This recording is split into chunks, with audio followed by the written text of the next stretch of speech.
হায়াত মৌতের মালিক আল্লাহ, ন্যূনতম সিকিউরিটি নিয়ে চলাও হলো সুন্নাহ। কিন্তু আমাদের লড়াইটা হলো, আমার মা স্বাভাবিকভাবেই কান্নাকাটি করেন, আমার পরিবার সবাই। তো আমি আমার মাকে বলেছি যে দেখো, মানে আমরা যে লড়াই নেমেছি, আমার একটা মনে হয় কি, কোনো রাজনীতিবিদের না বাসায় মৃত্যুটা হইতে পারে না, এটা কোনো ভালো মৃত্যু না।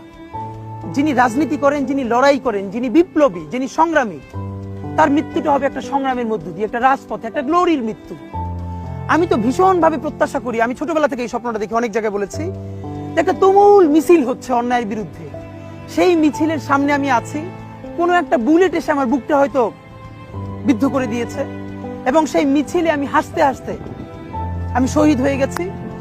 এবং সবাই যখন মৃত্যুটাকে ভীষণ ভয় পায়, আমি তখন হাসতে হাসতে আল্লাহর কাছে ভীষণ সন্তুষ্টি নিয়ে পৌঁছতে চাই যে আমি একটা ন্যূনতম ওই জীবনটা লিড করতে পারলাম, যে আমি একটা ইনসাফের হাসি নিয়ে আমি আমার আল্লাহর কাছে পৌঁছতে চাই।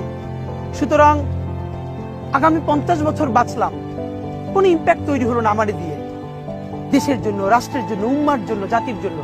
কিন্তু আমি ধরেন 5 বছর বাঁচলাম, সেটার মধ্য দিয়ে যদি আগামী 50 বছরের ইম্প্যাক্ট তৈরি হয়, তাহলে অনেকদিন বেঁচে থাকায় কি সাফল্যের বলেন? শহীদ প্রেসিডেন্ট জিয়াউর রহমান কয়টা দিন বেঁচেছেন, কিন্তু ভাবেন আজকে পর্যন্ত উনি আমার অনুপ্রেরণা। হাঁটতে হাঁটতে আমার পা ফুলে যায়, আমি, আমার টিম, সেদিনকে ব্যাগের মধ্যে জুতো নিয়ে তারপরে একটা শপিং মলে ঘুরছিলাম, মানে পা ফুলে গেছে, পা জুতোয় ঢুকাতে পারছিলাম না। তো জিয়াউর রহমানের একটা ওনার গল্প মনে পড়ছিল, যিনি মাইলকে মাইল যখন হাঁটতেন, ওনার সাথে স্টাফদের পা ফুলে যেত, কিন্তু ওনার তো আর্মি ট্রেনিং আছে। তখন তাকে বলতো, স্যার আপনার তো আর্মি ট্রেনিং, আমরা তো আর পারি না। এই জন্য ওনাকে মানুষ রাখাল রাজা বলতো। তা আমরাও সারা বাংলাদেশের 56,000 বর্গ মাইলে হাঁটতে চাই, আমরা ইনসাফের চাষাবাদ করতে চাই, একটা স্বাধীন সার্বভৌমত্বের সততার বাংলাদেশ তৈরি করতে চাই। আল্লাহ যে কয়দিন হায়াতে রাখবেন, এই লড়াইটা করব।